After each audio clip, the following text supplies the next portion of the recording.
Assalamualaikum warahmatullahi wabarakatuh. Perkenalkan, nama saya Alma Safira Khairunisa, NIM 325. Jadi tujuan saya membuat video ini adalah untuk menjelaskan tentang materi hukum perdata yang sudah diberikan oleh Ibu Yohana selaku dosen hukum perdata, yaitu dalam materi 12, 13, dan 14. Oke, akan saya mulai dari yang pertama, yaitu materi ke-12, yaitu berlakunya buku 2 BW dan macam-macam benda. Jadi kita masuk ke yang pertama, yaitu adalah berlakunya buku 2 BW.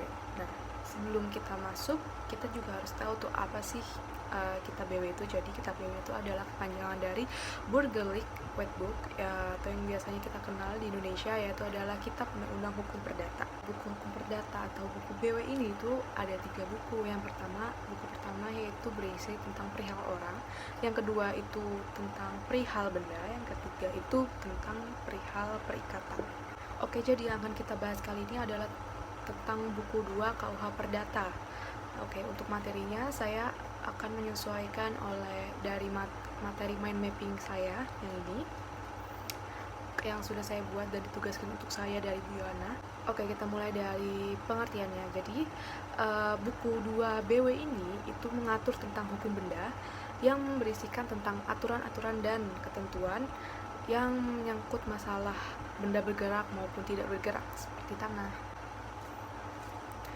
Oleh karena kita membicarakan hukum benda yang sesuai dengan buku 2 KUH Perdata, kita juga perlu mengingat tentang Undang-Undang Pokok Agraria, yaitu pada pasal 5 tahun 1960 tentang Undang-Undang Dasar Pokok Agraria yang sudah diberlakukan pada tahun 24 September 1960 dan Undang-Undang Nomor 4 tahun 1996 yang sudah diberlakukan pada tanggal 9 April. Nah, dengan berlakunya undang-undang tersebut itu membawa pengaruh besar terhadap buku 2 BW dan juga membawa pengaruh untuk hukum tanah di Indonesia. Nah, dengan berlakunya Undang-Undang Nomor 5 tahun 1960 tersebut dan Undang-Undang Nomor 4 tahun 1996, maka ketentuan dalam buku 2 BW ini bisa diperinci sebagai berikut. Nah, yang pertama yaitu adanya pasal-pasal yang masih berlaku penuh karena tidak mengenai bumi, air, dan kekayaan yang terkandung di dalamnya. Yang kedua, yaitu adalah ada pasal-pasal yang tidak berlaku lagi, yaitu pasal-pasal yang mengatur tentang bumi, air, dan kekayaan alam yang terkandung di dalamnya. Dan yang ketiga, ada pasal yang berlaku tapi tidak penuh.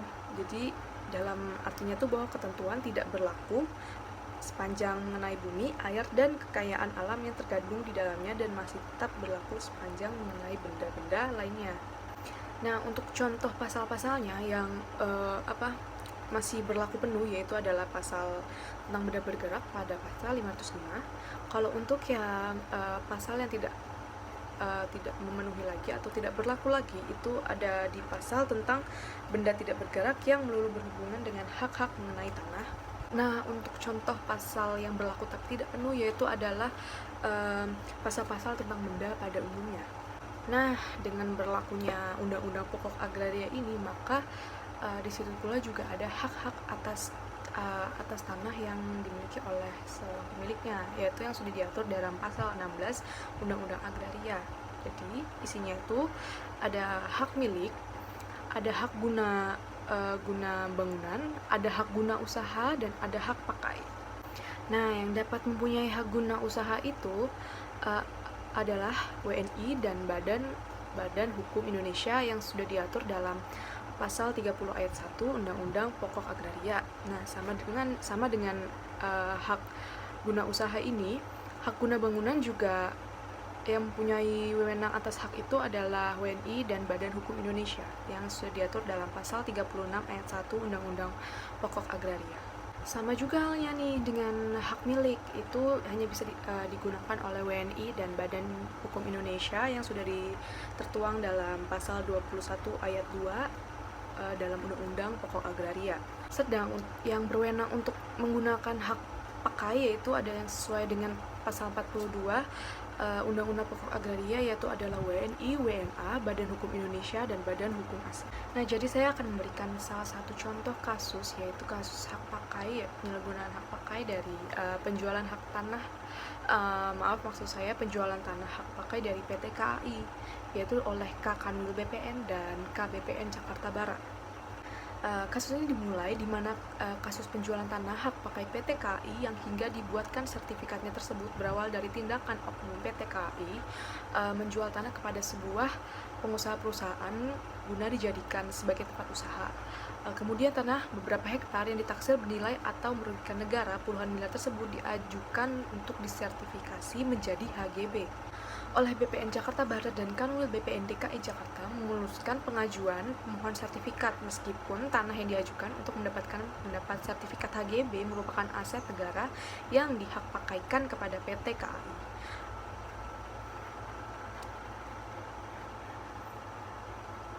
Namun hingga berita ini diturunkan masih sesuai keterangan sumber di Kejati DKI, pengusaha itu masih belum berstatus tersangka. Sementara Kasih Penyidikan Pitsus Kejati DKI M. Reza tergolong sulit untuk ditemui wartawan guna dikonfirmasi. Untuk lebih jelasnya tentang kasus ini kalian bisa cari di berbagai artikel atau di internet tentang penyalahgunaan hak pakai PT KAI. Nah, selanjutnya saya akan beralih ke materi, yaitu macam-macam benda. Menurut sesuai dengan mind mapping saya, jadi di buku KUH Perdata itu benda itu dibagi menjadi 6 macam. Pertama adalah benda berwujud dan benda tidak berwujud. Yang kedua adalah benda dapat dipakai habis dan benda yang tidak dapat dipakai habis. Yang ketiga, benda yang sudah ada dan benda yang masih akan ada. Yang keempat, benda dalam perdagangan dan benda di luar perdagangan. Yang kelima, benda yang dapat dibagi dan benda yang tidak dapat dibagi. Dan yang terakhir yaitu adalah benda bergerak dan benda yang tidak dapat bergerak. Nah, di antara 6 ini yang saya akan jelaskan yaitu adalah benda bergerak dan benda yang tidak dapat bergerak. Nah, untuk benda bergerak itu dibagi menjadi 2. Ada yang benda bergerak, yang pertama benda bergerak menurut sifatnya. Itu tuh maksudnya benda yang dapat dipindahkan. Itu sesuai dengan pasal 509 KUH Perdata. Contohnya seperti mobil, motor, ternak. Dan yang kedua adalah benda bergerak karena ketentuan undang-undang yang berupa hak-hak atas benda bergerak, seperti hak memungut hasil dan hak pakai atas benda bergerak, surat-surat berharga lainnya misalnya. Nah, kalau benda yang tidak bergerak ini tuh dibagi 3. Yang pertama itu adalah benda yang tidak bergerak menurut sifatnya, misalnya seperti tanah dan benda-benda yang berada di atasnya seperti rumah, pohon, tumbuh-tumbuhan. Dan yang kedua adalah benda yang tidak bergerak atas tujuannya, karena tujuannya misalnya seperti alat-alat atau mesin-mesin yang ada di pabrik. Dan yang ketiga adalah benda tidak bergerak menurut undang-undang yang berupa hak-hak atas benda dan yang tidak bergerak. Contohnya seperti hak pakai atas benda yang tidak bergerak. Oke, sekian dari saya materi 12. Terima kasih telah mendengarkan. Selanjutnya saya akan lanjut ke materi ke-13. Nah, jadi kali ini saya akan menjelaskan tentang materi ke-13, yaitu hak kebendaan dan hak milik. Oke, yang kita akan mulai dengan hak kebendaan ya. Hak kebendaan itu apa sih? Jadi hak kebendaan itu adalah hak mutlak yang atas dasar benda yang memberikan kekuasaan terhadap benda tersebut. Nah, hak benda itu termasuk dalam hak perdata. Nah, kan tidak hanya hak perdata itu tidak hanya kebendaan. Jadi hak perdata itu dibagi 2. Ada hak absolut dan ada hak relatif atau perorangan. Nah, si hak kebendaan ini itu termasuk dalam hak absolut. Nah, jadi saya akan jelasin nih apa sih perbedaannya dari hak kebendaan dan hak perorangan ini. Oke. Nah, sekarang saya akan menjelaskan tentang perbedaan hak kebendaan dan hak perorangan. Untuk materi ini mohon maaf karena kalau saya banyak membaca karena agak panjang juga materinya dan saya tidak terlalu bisa menghafalnya, tapi saya berusaha. Oke, untuk yang pertama, perbedaannya itu yang pertama adalah hak kebendaan merupakan hak yang mutlak, yaitu dapat dipertahankan terhadap siapapun juga. sedangkan hak perorangan hanya dapat dipertahankan terhadap pihak yang mengadakan perjanjian dengan pemilik hak perorangan tersebut. Nah, untuk yang kedua yaitu adalah hak kebendaan itu mempunyai droit de suite atau hak yang mengikuti. Artinya hak itu tuh terus mengikuti bendanya dimanapun juga barang itu berada. Hak itu terus saja mengikuti orang yang mempunyainya. Sedangkan untuk hak perorangan itu tidak memiliki hak tersebut. Jadi kita hanya dapat melakukan atau mempertahankan hak tersebut terhadap seorang. Dengan adanya pemindahan hak atas benda tersebut, maka lenyaplah, berhentilah hak perorangan itu. Oke, jadi saya di sini akan memberikan salah satu contoh kasusnya, yaitu untuk hak kebendaan berupa hak pemungut hasil. Jadi misalnya A ini mempunyai hak kebendaan terhadap rumahnya si B berupa hak pemungut hasil.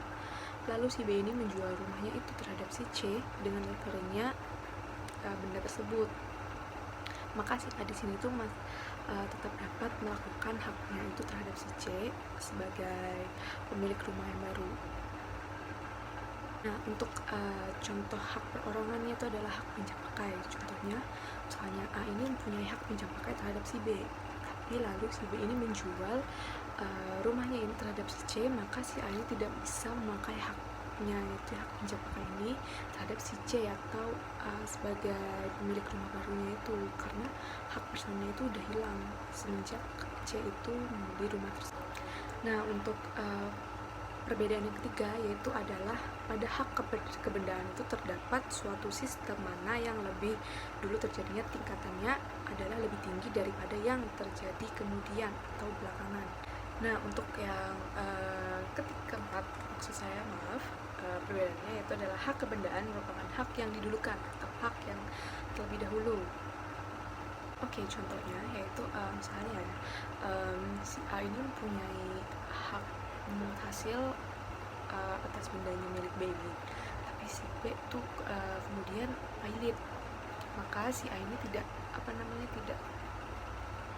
maksudnya itu tetap dapat mempertahankan haknya itu tanpa dipengaruhi oleh pilotnya itu. Untuk yang kelima yaitu adalah selanjutnya mengenai kemungkinan untuk mengadakan gugat itu juga berlainan. Pada hak kebendaan, gugatan itu disebut gugat kebendaan. Pada hak kebendaan ini orang mempunyai macam-macam jika terdapat gangguan atas haknya. Misalnya penuntutan kembali, gugatan untuk pemulihan dalam keadaan semula, gitu kan. Nah, kalau pada hak perorangan itu gugat itu disebut dengan gugat perorangan. Pada hak perorangan itu orang hanya dapat mengajukan gugatan terhadap pihak lawannya. Ya, untuk perbedaan yang terakhir yaitu adalah apabila pemilik hak kebendaan akan memindahkan haknya, maka dapat sepenuhnya dilakukan. Tetapi pada hak perorangan untuk memindahkan hak tersebut itu terbatas. Nah, dalam praktek perbedaan sifat dan cirinya hak kebendaan dan hak perorangan itu tidak selalu mutlak, tidak selalu akan seperti itu. Nah, hak perorangan pun juga punya hal sama yang dengan hak kebendaan. Jadi hal yang sama, hal-hal yang sama tersebut itu adalah yang pertama mempunyai sifat absolut atau mutlak. Yang kedua yaitu adalah mempunyai sifat yang mengikuti bendanya. Contohnya seperti hak sewa, itu ya dia mengikuti sifat bendanya. Dan yang ketiga yaitu mempunyai sifat tingkatan yang lebih tinggi, yaitu pada hal perorangan kita jumpai juga adanya hak yang lebih dahulu terjadinya dimenangkan dengan hak yang terjadi kemudian.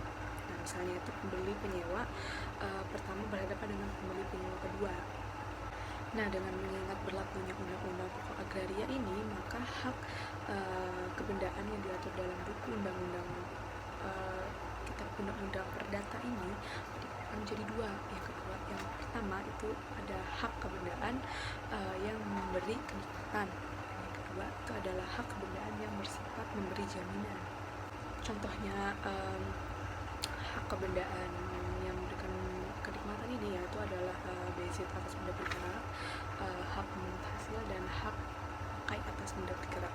Nah, selanjutnya hari ini kita berpindah ke materi selanjutnya yaitu adalah hak milik. Ini agak sedikit panjang ya. Jadi kita mulai seperti ini. Mind mapping saya, kita akan mulai dari pengertiannya. Jadi sesuai dengan pasal 570 KUH Perdata, pengertian dari hak milik itu adalah hak untuk menikmati suatu benda itu dengan sebebas-bebasnya, asal tidak dipergunakan yang bertentangan dengan undang-undang. Oke, jadi hak milik ini dia mempunyai ciri-ciri. Yang pertama yaitu adalah merupakan hak induk terhadap hak kebendaan yang lain. Contohnya yaitu dari hak milik akan melahirkan hak pakai, hak mutasil, dan hak gadai. Yang kedua, merupakan hak yang selengkap-lengkapnya. Artinya orang yang punya hak milik suatu benda dan dapat dengan bebas untuk melakukan perbuatan hukum maupun perbuatan material terhadap benda-bendanya. Ketiga yaitu adalah hak milik mempunyai sifat yang tetap, artinya tidak akan lenyap terhadap hak kebendaan lain. Dan yang terakhir adalah hak milik itu mengandung benih dari semua hak kebendaan lain. Contoh hak hasil itu benihnya adalah hak milik. Yang selanjutnya adalah pembatasan terhadap penggunaan hak milik. Jadi yang pertama, batasan terhadap penggunaan hak milik itu adalah penggunaan hak milik tidak boleh bertentangan dengan undang-undang dan peraturan umum sesuai dengan pasal 570 KUH Perdata. Yang kedua, penggunaan hak milik tidak boleh menimbulkan gangguan. Yang ketiga, adanya kemungkinan pencabutan hak milik untuk kepentingan umum. Yang keempat, pembatasan oleh hukum tetangga, misalnya adanya kewajiban untuk menerima aliran air dari tanah yang lebih tinggi ke tanah yang lebih rendah, jadi tidak boleh membendungnya. Dan yang terakhir yaitu adalah dalam pergunakan hak milik tidak boleh melakukan penyalahgunaan hak. Nah, selanjutnya saya akan menjelaskan tentang unsur-unsur yang perbuatan yang dikatakan perbuatan yang menyalahgunakan hak. Nah, di sini tuh ada dua pendapat. Yang pertama yaitu adalah pendapat dari jurisprudensi yang menyatakan bahwa untuk adanya penyalahgunaan hak adalah perbuatan itu harus tidak masuk akal dan dilakukan dalam maksud untuk merugikan orang lain. Nah, untuk yang kedua yaitu pendapat dari Pitio. Maksud saya Pitlo, seorang ahli, yaitu mengatakan bahwa untuk adanya penyalahgunaan hak tidak perlu bahwa pengguna hak milik itu harus tidak masuk akal dan harus dengan maksud untuk merugikan orang lain seperti pendapat jurisprudensi. Nah, jika apabila terjadi penyalahgunaan hak, maka dasar aturannya yaitu pada pasal 1365 KUH Perdata. Nah, selanjutnya saya akan menjelaskan tentang cara memperoleh hak pilih. Cara memperoleh hak pilih ini sudah ditentukan dalam pasal 584 KUH Perdata maupun di luar pasal 584 KUH Perdata. Nah, untuk yang di dalam pasal 584 KUH Perdata itu tuh caranya tuh adalah dengan yang pertama adalah pendakwaan, yang kedua adalah ikutan atau pelekatan, yang ketiga lampauan waktu atau kedaluarsanya, yang keempat pewarisan, dan yang kelima adalah penyerahan atau leverage. Biasanya hak milik ini hanya dimiliki oleh seorang pemilik, tapi sesuai dengan pasal 573 KUH Perdata itu menentukan kemungkinan adanya hak milik bersama atau dua orang atau lebih. Nah, sedangkan untuk cara memperoleh hak milik ini di luar dari pasal 584 KUH Perdata, yaitu dengan cara yang pertama penjadian atau pembentukan benda, yang kedua itu penarikan buahnya, yang ketiga persatuan atau pencampuran benda, yang keempat pencabutan hak, yang kelima perempasan barang yang merupakan salah satu jenis hukuman pidana yang ditentukan dalam pasal 10 KUH Pidana, yang keenam pencampuran harta, yang ketujuh pembubaran dari suatu badan hukum, dan yang terakhir adalah abandonment dalam pasal 693 KUH Dagang. Ya, ini maksudnya abandonment itu bahwa mengenai kapal-kapal dan barang-barang yang dipertanggungjawabkan itu dapat diserahkan pada si penanggung dalam hal ada pecah atau karamnya kapal. Contohnya. Oke, yang terakhir saya akan menjelaskan tentang bagaimana cara terhapusnya suatu hak milik. Jadi yang pertama yaitu adalah karena orang lain memperoleh hak milik dengan salah satu cara untuk memperoleh hak milik. Yang kedua, karena binasanya benda.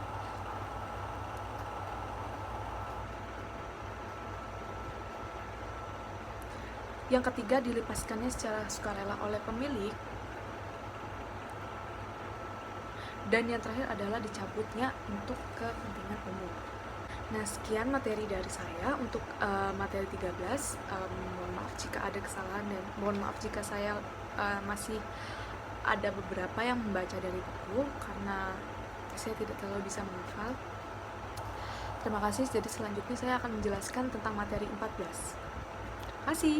Nah, sekian materi dari saya untuk materi 13. Mohon maaf jika ada kesalahan dan mohon maaf jika saya masih ada beberapa yang membaca dari buku karena saya tidak terlalu bisa menghafal. Terima kasih. Jadi selanjutnya saya akan menjelaskan tentang materi 14. Terima kasih. Nah, selanjutnya saya akan membahas tentang materi terakhir, yaitu ada ke-14. Saya akan membahas Bezier, cara memperoleh Bezier dan fungsinya. Jadi, sebelum kita membahas, kita harus tahu dulu Bezier itu apa sih. Jadi, Bezier itu dalam arti kedudukan berkuasa. Kalau dalam pengertiannya, Bezier itu adalah kalau menurut pasal 529 KUH Perdata, Bezier itu adalah keadaan memegang atau menikmati suatu benda di mana seorang menguasainya, baik dengan perantaranya sendiri maupun perantara orang lain, seolah-olah itu adalah kepunyaannya. Nah, cara memperoleh Bezier ini itu dalam asasnya memang ada dua. Yang pertama adalah dengan cara occupatio dan yang kedua adalah traditio. Nah, yang pertama yaitu adalah dengan cara occupatio. Nah, cara occupatio ini maksudnya itu adalah menduduki bendanya. Memperoleh Bezier dengan cara ini itu tuh maksudnya dia itu adalah memperoleh Bezier yang bersifat asli. Maksudnya itu adalah kita memperoleh Bezier itu dengan cara mandiri tanpa bantuan dari orang yang membezit gitu. Nah, contohnya dari lewat jalan occupatio ini adalah ikan di sungai, terus burung di hutan, buah-buahan di hutan, dan macam-macam. Nah, yang kedua itu adalah dengan jalan traditio. Traditio ini maksudnya itu memperoleh Beziernya itu dengan cara meminta bantuan dari si pembezitnya itu, atau meminta orang yang membezitnya itu terlebih dahulu. Nah, selanjutnya kita beralih ke fungsi dari Bezier. Nah, fungsi Bezier ini ada dua. Yang pertama adalah polisionil dan yang kedua namanya itu Zaken-Rechtlich. Nah, fungsinya apa? Jadi yang pertama itu polisionil dulu itu maksudnya itu Bezier itu mendapat perlindungan hukum. Hukum mengindahkan keadaan kenyataan itu tanpa mempersoalkan hak milik atas benda tersebut sebenarnya ada pada siapa. Jadi siapa yang membezit suatu benda, maksudnya sekalipun dia itu pencuri ya, maka ia mendapat perlindungan dari hukum sampai terbukti di pengadilan itu bahwa ia sebenarnya tidak berhak untuk bezir. Jadi barang siapa yang merasa haknya terlanggar harus minta penyelesaian lebih dulu pada polisi atau pengadilan. Itulah yang dimaksud fungsinya dari bezir itu untuk yang polisionil. Nah, dan fungsi politik itu ada pada setiap bezir. Nah, untuk yang Zaken-Rechtlich ini itu setelah beberapa waktu tertentu keadaan kenyataan atau Bezit itu berjalan tanpa adanya protes dari pemilik yang sebelumnya, maka keadaan kenyataan itu akan berubah menjadi hak.